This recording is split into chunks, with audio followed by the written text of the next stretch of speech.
þetta alltaf ensku núna. Hann hálfgeir ennþá inni.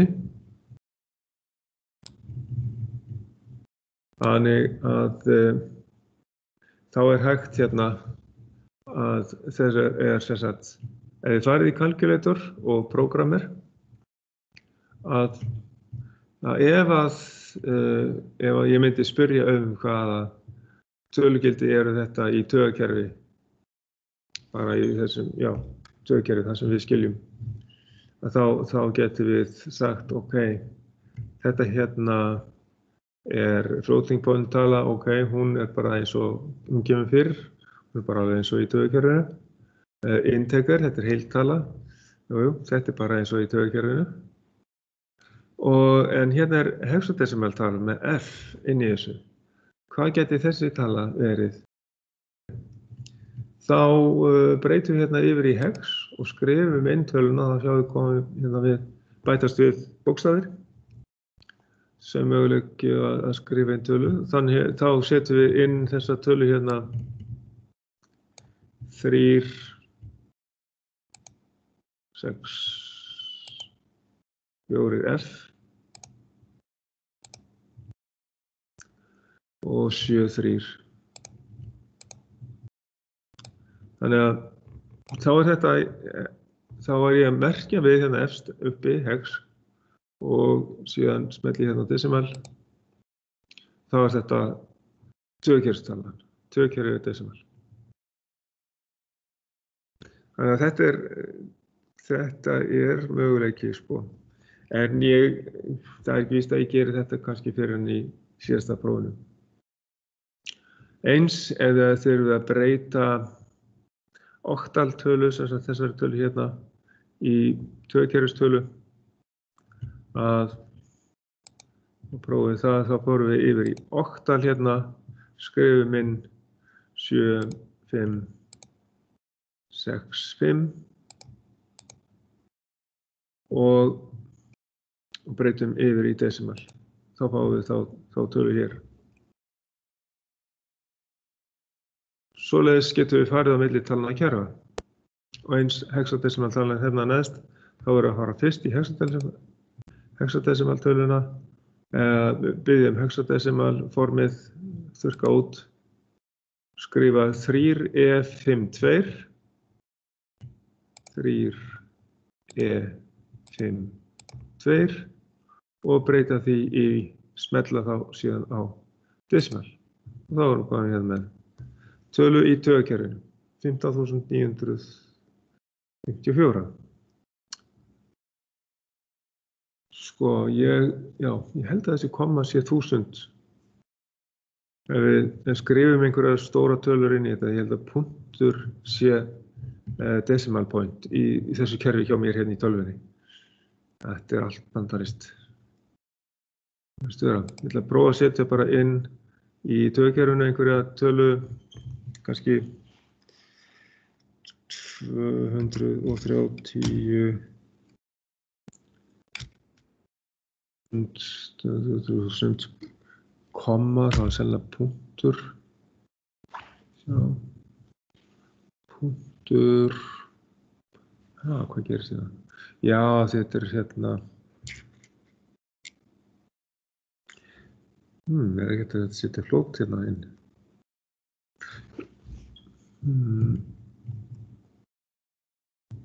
Það verður ekki verið hægt að setja inn kommutölu inn í þetta í Programmer. Aha. Það var sérstakt. Já, þetta sinnum. Já, eins og land. Þetta skrítið. Það virkar ekki. Og já. Þannig að þetta, ég sé það allavega, þetta komma sem í bandarískerfinu sem þýðir aðgreinir þúsundir og aðgreinir á milli. Ef við bætum við núllum, hreinsa þetta út. Ef við setjum inn einhverja tölu,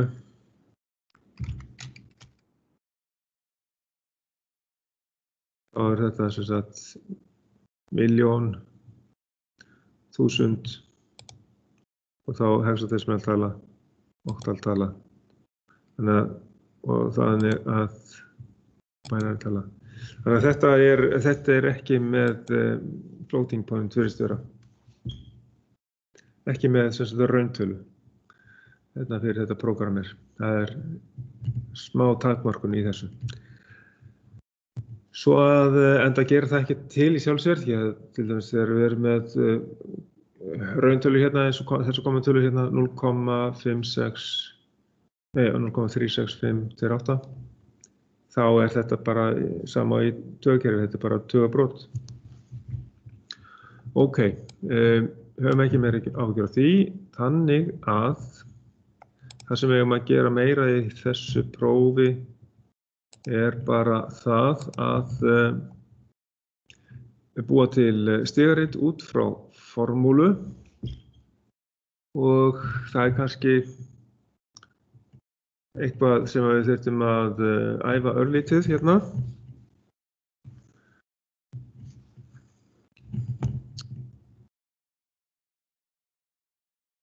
Ég ætla aðeins að... Ok, það er einhver að taka þetta upp, þannig ok. Við vistum það bara þá eftir. Gott mál. Og hérna, ég ætla að fara í upptöku og hérna æfa þetta aðeins. Ef að við förum inn í bara búum til formúlu. Hérna. Svona og segjum hérna a plus eða a sinnum b. Já, stækka þetta svolítið og sjá hvernig fyrir við að því. Svona setjum þetta í sviga.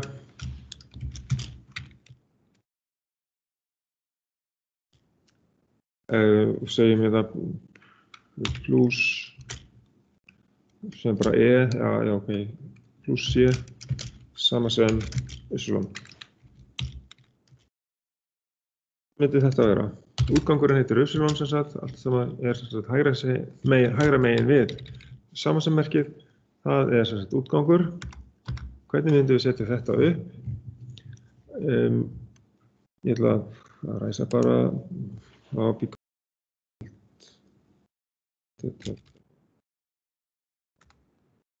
koma því fyrir hér hægra megin. Já, svona já. Og það myndi segja hérna við myndi segja hérna í einn og svo sinnum þá ætla raðtenging og segjum við hérna í 2 og síðan er C, það er hliðtengd allt saman. Það sem að svíinn gerir, hann heldur þessu saman hérna, þessi raðtengingu og þá er C, það væri þá í 3 hérna, í 3 og hann kemur þá allavega hingað og útgangurinn myndi heita y. Já, segjum bara Q1 hérna. Þetta verður þá y. Og A, B og C.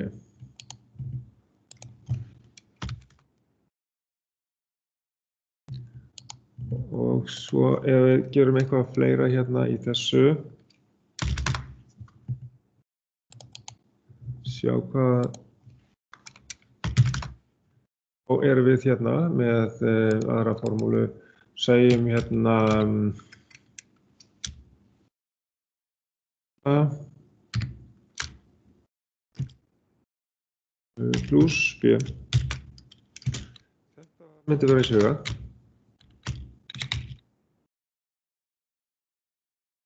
Og síðan erum við með sinnum hérna. Og síðan segjum við hérna kannski C plus D.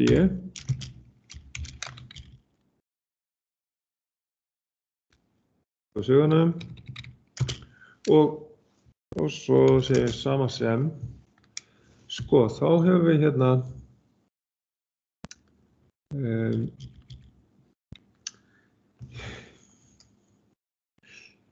ráð sem að við getum ekki sett inn í þetta forrit, en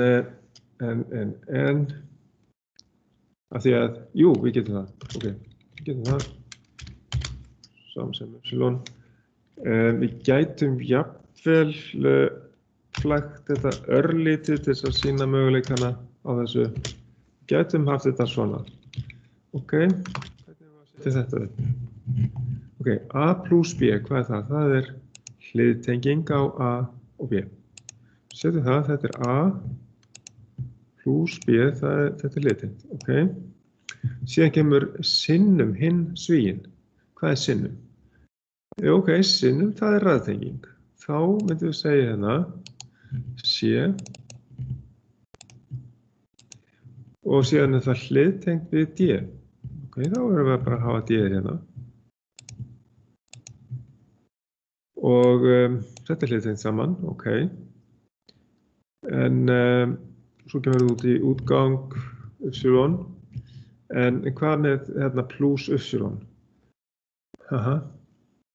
Þess að y, þetta hérna, sko plusin skiptir liðum í þessari forritun hjá okkur hérna, eða ekki forritun, í stigaritinu, í formúlunni, og þá er y hliðtengt við allt þetta hérna. Svo að við höfum hérna hliðtengt við allt saman, er þá y, það er Q1. Það fer þá alla leið. Já, við getum sett það, þess að hafa þetta nógu skýrt, þá getum við sett þetta alla leið hingað. Sett útgangi hérna, Q1, og þá væri hægt að setja alla leið hingað eða hingað. Ég hef möguleika á því að bæta við einum lið hérna í viðbót. Til að flækja þetta ennþá meira. En allavega bara þess að sýna möguleikana á því hvað hérna formúlan getur verið í þessu prófi. Það getur verið, já, skoða einhverja aðra formúlu, segjum hérna A plus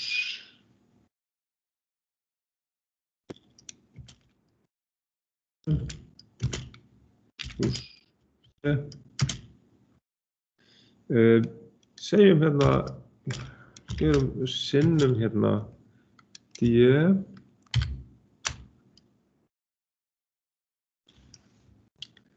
og sinnum E. Þetta er svolítið erfitt að átta sig á hvað á að gera hérna, saman sem þessu.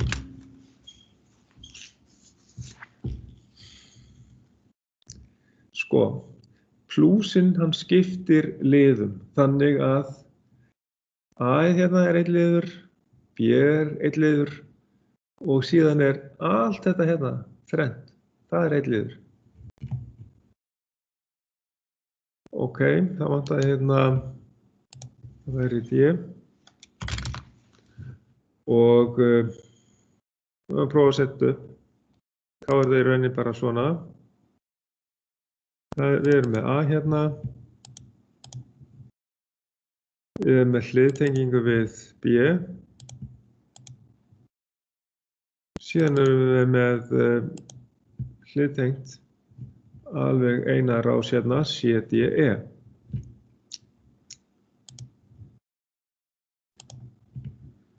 Og við gætum sett svig utan þetta, við þurfum þess ekki, en við vitum að þetta er allt saman hérna einn liður. C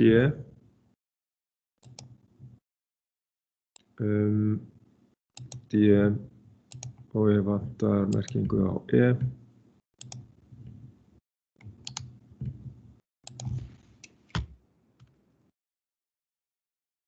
Og þá er y hérna. Svona. Ég ætla ekki að hafa þetta neitt svakalega flókið en bara sýna ykkur hvernig formúlurnar virka og hvað við þurftum þá að setja upp sem stegari til að uppfylla skilyrði í formúlunni. Þetta það. En nú,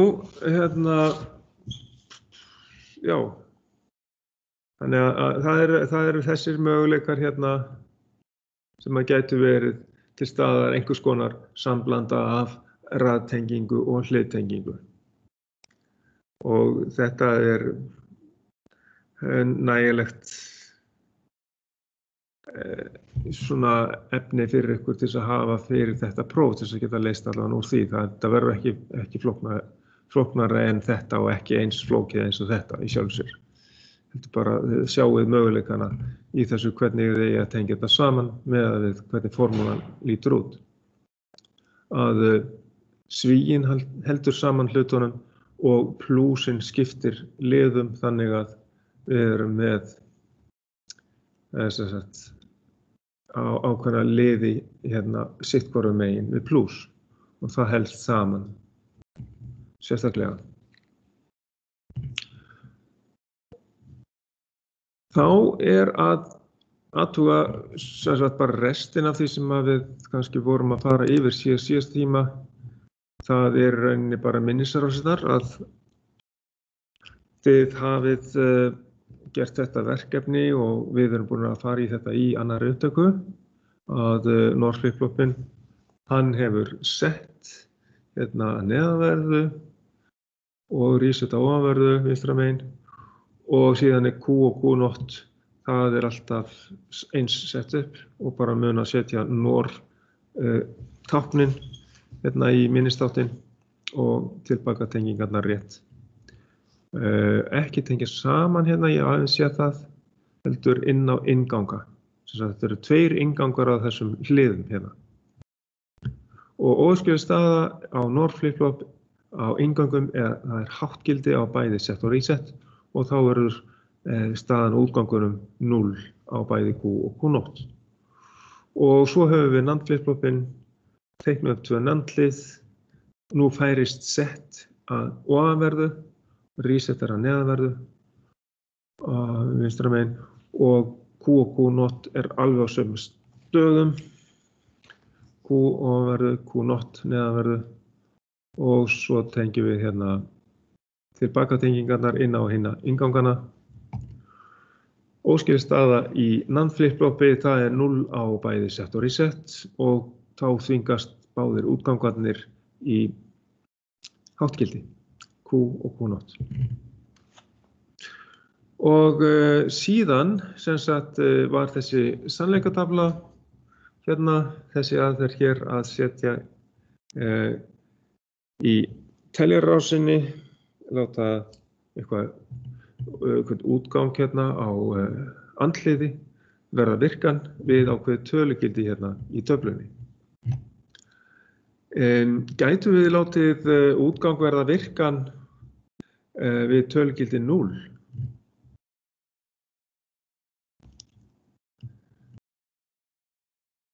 Enginn sem þorir að svara þessari spurningu.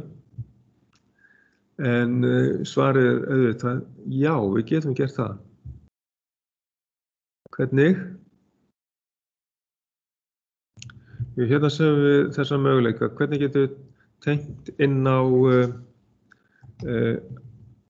teljara þannig að við fáum háttgildi þegar 0 á aðalútganginum Q á þeim öllum. Þá Q0 með andhverfan útgang, andhvert gildi alltaf. Það engin óskilja staða í þessum teljurum.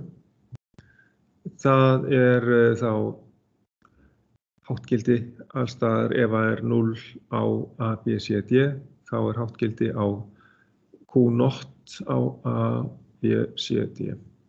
Svo að til þess að fá háttgildi við 0, þá þyrftum við að tengja Q0 á A, Q0 á B, Q0 á C, Q0 á D. og að í rauninni eigið þið að geta valið hvaða tölugildi hérna, tökum við til dæmis töluna 3, þá þyrftum við að tengja A inn á inngang á svona hliði og B, af því þeir eru báðir háir. A og B færi inn á inngangana, en sem sagt það er Q á A, Q á B, en Q not á C og Q not á D. Þannig að það væri sem sagt C not og D not verið þá merkt inn á inngangana. Svo að þetta er sem sagt upprifjun, við fórum í þetta líka í síðustu upptöku og við æfum okkur bara eftir þessu fyrir prófið. Þetta var það sem við fórum í teljaranum og síðan er bara að útbúa eitthvað svona stigarit. Og þá fáum við einhvern texta, hugsanlega einhverja kerfismynd og síðan tengiskrá. Og við höfum bara að setja upp rásina. Endilega muna eftir því að þegar við erum að setja eitthvað af stað og það kemur inn á einhvern tímaliða, að vera með snertu úr einhverjum útgangi, annarkvort úr ytri útgangi eða innri útgangi, til þess að halda straumi á tímaliða. Til dæmis eins og hérna kemur Q3, hann helst inni með set og hann heldur straum á tímaliða. Ef við værum með bara innri útgang, eins og þennan hérna M1, að þá væri líka gott að nota eitthvað slíkt. Kannski höfum við dæmi það seinna hérna, eða allavega hér er band 2. Ekki setja til dæmis eins og skynjara I5 sem er bara með hlut í stuttan tíma. Heldur að vera með það sem að I5 setti í gang, eins og Q-ið, hérna Q2, það er sett og þessi Q2 helst þá inni og láta snertu úr honum. Halda straum á inn tímalega, þannig að hann geti talið sig inn í þann tíma sem að þetta vera kannski 5 sekúndur eða meira í einhverjum öðrum tilfellum. Svo að slík atriði þarf að hafa í huga þegar að við erum með svona tímalega að þeir þurfi að vera með straum inn á sér allan tíman meðan þeir eru að telja. Ok. Þetta er svona upprifjun varðandi efnið fyrir próf 2 og þá ætla ég rauninni að fara í undirbúning á, með minnum að sé heimaverkefni